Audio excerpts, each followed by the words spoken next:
మా పాలనలో 12% ఉన్న జిఎస్డిపి వృద్ధి రేటు కాంగ్రెస్ ఏడాది పాలనలో 10% తగ్గింది. 1,24,000 కోట్లున్న తలసరి ఆదాయం 3,56,000 కోట్లకు పెరిగింది. ఇది మీరు కూడా ఒప్పుకొని చెప్పుతున్న సత్యం అధ్యక్ష.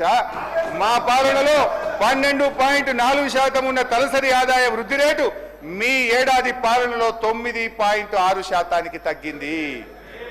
హరీష్ రావు గారు, మీరు మాట్లాడుతూ బుద్ధి మాధ్యం అని ఒక పదాన్ని ఆలోచన విధానంలో బుద్ధి మాధ్యం అనేది తప్ప సార్. ఇది సార్ సభ హుందాతనాన్ని సార్ ఒక్క మాట సార్ స్పీకర్ సార్ సభ హుందాతనాన్ని తక్కువ చేస్తారు. సార్ నేను ఒక్క మాట అంటే మీరు ఏమనుకోకపోతే ఒక్క మాట అంటే సార్ దయించి వినండి.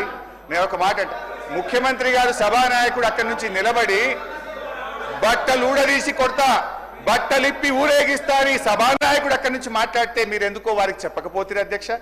నేను బుద్ధిమాన్యం అంటే మీ ఆలోచన విధానంలో తప్పు ఉంది అన్న. ఇది తప్పైతుందా అధ్యక్ష? అది వారి విజ్ఞతకు వదిలేస్తుంది.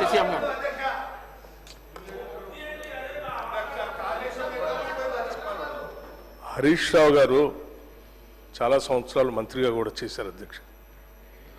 శాసనసభ వ్యవహారాలు కూడా చూశారు. వారు మాట్లాడుతూ ఉంటే నేను పెన్ను పేపర్ తీసుకొని రాసుకుంటా ఉన్నాను.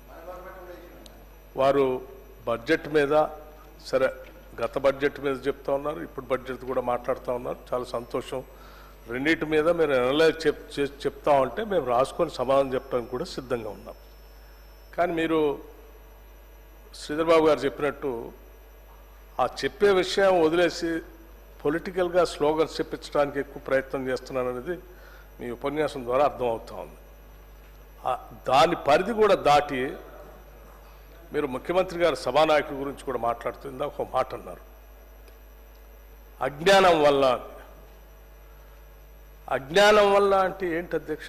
ముఖ్యమంత్రి గారికి జ్ఞానం లేదని, లేకపోతే మాకెవరికి జ్ఞానం లేదు. ఇది ఇది ఇది కరెక్టేనా మీరు మాట్లాడే మాటలు సభానాయకుడిని పట్టుకొని? అట్లాగే సరే సభాపతి గారు సభా విలువల్ని పెంపొందించాలని మనం మాట్లాడే చర్చలు కూడా ఉందాగా పార్లమెంటేరియన్ లాంగ్వేజ్లో ఉండాలని వారు చాలా మంచిగా మీకు సలహా ఇస్తూ ఉన్నారు. బుద్ధిమాంద్యం, మీకు బుద్ధిమాంద్యం ఉందని మా అందరి గురించి మాట్లాడుతూ ఉంటే అది కరెక్ట్ కాదని చెప్తా ఉన్నారు. రైట్, మీరు కనీసం నిజంగా విఘ్నులైతే స్పీకర్ గారు సభాపతి గారు చెప్పిన దాన్ని విని బుద్ధిమాన్యం అన్న మాట పొరపాటు అయిపోయింది, నేను విత్డ్రా చేసుకుంటున్నా అని చెప్పి వారి ప్రసంగం చెప్పాలి. కానీ ఇంకా గౌరవ సభాపతి గారితో కూడా ఆర్గ్యుమెంట్లోకి వెళ్ళి నేనేమన్నాను, వారేమన్నారు, వారు మాట్లాడేటప్పుడు మీరు చెప్పలేదు, ఇప్పుడే నాకు చెప్తా ఉన్నారు ఏంది అని మొన్న వారు జగదీశ్వర్ రెడ్డి గారు ఎట్లయితే మాట్లాడటం కోసం ప్రయత్నం చేసి ఏం చేశారో ఇప్పుడు అదే ప్రయత్నంలో వీరెళ్తా ఉన్నారు అధ్యక్ష. ఇది కరెక్ట్ కాదు. మీరు సభాపతి గారిని కూడా మమ్మల్ని అంటే అన్నారు, సరే ముఖ్యమంత్రి గారు అన్నారు, మమ్మల్ని అన్నారు, మాకు బుద్ధిమాంద్యం అన్నారు. రైట్, మాకు బుద్ధి ఉందో మీకు బుద్ధి ఉందో నేను మొత్తం రాసుకున్న తర్వాత లెక్కలు చెప్పేటప్పుడు చెప్తాను. నేను సభాపతి గారితో కూడా ఆర్గ్యుమెంట్ ఏంటి అధ్యక్ష? మీకు దట్స్ నాట్ కరెక్ట్ అధ్యక్ష. వాళ్ళు లెక్కలు చెప్పమని చెప్పండి, రాసుకుంటాం. భాష వాడేటప్పుడు మాత్రం సభానాయకుడి గురించి కానీ ప్రభుత్వంలో ఉన్నటువంటి పెద్దల గురించి కానీ మంత్రుల గురించి కానీ పరిధి దాటి మాత్రం మాట్లాడద్దు అధ్యక్ష. ఇది కరెక్ట్ కాదు. మీకు ముందే మీరు బడ్జెట్ మాట్లాడేటప్పుడే మీరు ముందు ఒక సూచన చేశారు సభలో, మేము లెక్కలు చెప్తాము జాగ్రత్తగా వినాలి అందరూ అంటే మా లెజిస్లేటివ్ అఫైర్స్ మంత్రి గారు లేచి ఎస్ మీరు చక్కగా చెప్పండి, ఉందాగా మాట్లాడండి, ఈ సభలో అర్థవంతమైన చర్చ జరగాల, మేమంతా సిద్ధంగా ఉన్నాం. పరిధి దాటిపోయి బడ్జెట్ పరిధి దాటిపోయి మీరు అడ్డగోలుగా మాట్లాడటం చేస్తే మాత్రం మా సభ్యులు కూడా ఎవరు ఊరుకోరని చెప్పారు. ఇంకా అంత చెప్పిన తర్వాత కూడా మేము అదే పనిలో ఉంటే ఎట్లా అధ్యక్ష? ఇది కరెక్ట్ కాదు. హరీష్ రావు గారు నేను చెప్తున్నాను, please come to the point. Already గంట అవుతుంది అధ్యక్ష, let him conclude. Thank you. Sir, మీరు మాకు పెద్ద దిక్కు, మీరే మాకు పెద్దన్న లాంటి వారు, మీరంటే మాకు ఎంతో గౌరవం అధ్యక్ష. మేము ఎంతసేపు మా ఆవేదన మా బాధ మీకు చెప్పుకునే ప్రయత్నము మీ ద్వారా ప్రభుత్వానికి చెప్పే ప్రయత్నమే చేస్తాను తప్ప మీ పట్ల మాకు రెండవ అభిప్రాయం లేనే లేదు అధ్యక్ష. అయితే అధ్యక్ష, ఇప్పుడు టైం అయిపోయిందని ఇప్పటి నుంచే స్టార్ట్ చేసిండ్రు. ఇప్పటికీ ఎల్ఏ మినిస్టర్ గారు 3 సార్లు లేశారు, వెంకటరెడ్డి గారు మంత్రి గారు ఒకసారి లేశారు, బట్టి గారు ఒకసారి లేశారు, ఇట్లా శ్రీనివాస్ యాదవ్ గారు మాట్లాడారు. అధ్యక్ష, ఇది బడ్జెట్ అనేది చాలా ముఖ్యం. మా సభ్యుల సంఖ్య 38 అని మీరే చెప్తున్నారు. దానికి అనుగుణంగా ప్రధాన ప్రతిపక్షానికి కనీసం ఒక 2-3 గంటల సమయం ఇవ్వాలి అధ్యక్ష. ఎందుకంటే మీరు చూడండి ఇతర సభ్యులకు ఎట్లా ఇస్తున్నారు. ఇప్పుడు బీజేపీ 8 మంది సభ్యులు ఉన్నారు, ఎంఐఎం 7 సభ్యులు ఉన్నారు. దాన్ని బట్టి మీరు ప్రపోర్షనేట్గా మాకు టైం ఇవ్వండి. ఎవరికి ఎంత ఇచ్చినా మాకు అభ్యంతరం లేదు, ప్రపోర్షనేట్గా మాకు టైం ఇవ్వండి అధ్యక్ష. ఇకపోతే సార్ ఇప్పుడు అప్రాక్సిమేట్లీ లెజిస్లేచర్ పార్టీకి సంబంధించి యావరేజ్ టైం ఇండియన్ నేషనల్ కాంగ్రెస్కి సంబంధించి 65 మంది సభ్యులు ఉన్నారు అధ్యక్ష. 32 నిమిషాలు మా సభ్యులు మాట్లాడతారు. బీఆర్ఎస్కు సంబంధించి వారి సభ్యుల సంఖ్య ప్రకారం 19 నిమిషాలు.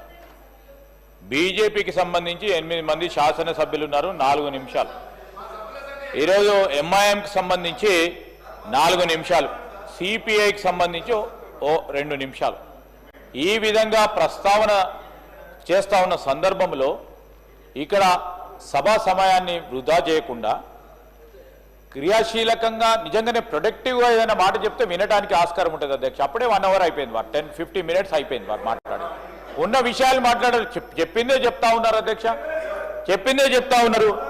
మేము కూడా వారు 2024 సంబంధించిన 2014 సంబంధించిన బడ్జెట్కు సంబంధించిన అంశం మాట్లాడారు. మేము కూడా అన్ని విషయాలు మాట్లాడతాం. ఇప్పుడు 2014 నుంచి ఈనాటి వరకు కూడా ప్రతి బడ్జెట్కు సంబంధించిన అంశం ప్రతి సంవత్సరం మీరు అమలు చేసిన విధి విధానం అమలు ఖర్చు పెట్టినంతా కూడా మాట్లాడాల్సి వస్తుంది. అప్పుడు 6-8 గంటలు మాట్లాడతాం మేము. అరే ఏం సార్ ఇది? మీరు definitely sir I seek your intervention sir. మీరు కూడా స్పష్టంగా ఇన్ని నిమిషాలు మాట్లాడండి అని కఠినంగా ఖచ్చితంగా చెప్పండి అధ్యక్ష. మాకు కూడా చెప్పండి, వారికి కూడా చెప్పండి. ఆ విధంగా మీరు నేను కోరుతా ఉన్నాను అధ్యక్ష. It's not a direction. I'm putting an appeal before honourable speaker. నేను కోరుతా ఉన్నాను అధ్యక్ష. లేకుంటే సభా సమయం వృధా అవుతుంది. గౌరవ సభ్యులు చాలా మంది ఉంటారు, వారి దాంట్లో కూడా మాట్లాడతారు. సార్ ఇప్పటికే అన్ని సబ్జెక్ట్స్ మాట్లాడారు అధ్యక్ష. హరీష్ రావు గారు అన్ని మాట్లాడారు. వారు తిరిగి అదే మాట్లాడే క్రమంలో మాట్లాడుతూ ఉన్నారు అధ్యక్ష. దయచేసి వారిని కూడా కోరుతా ఉన్నాం మీ ద్వారా. ఈరోజు ఆల్రెడీ 50-55 మినిట్స్ అయిపోయింది వారు మాట్లాడారు. సార్ కంక్లూజన్ చెప్పమనండి సార్, కంక్లూజన్ చెప్పమనండి సార్. ఇంకా మీరు 5 మినిట్స్ ఇచ్చినా పర్వాలేదు, కానీ మీ ద్వారా కంక్లూజన్ చేయమని చెప్పని కోరుతా ఉన్నాను అధ్యక్ష. హరీష్ రావు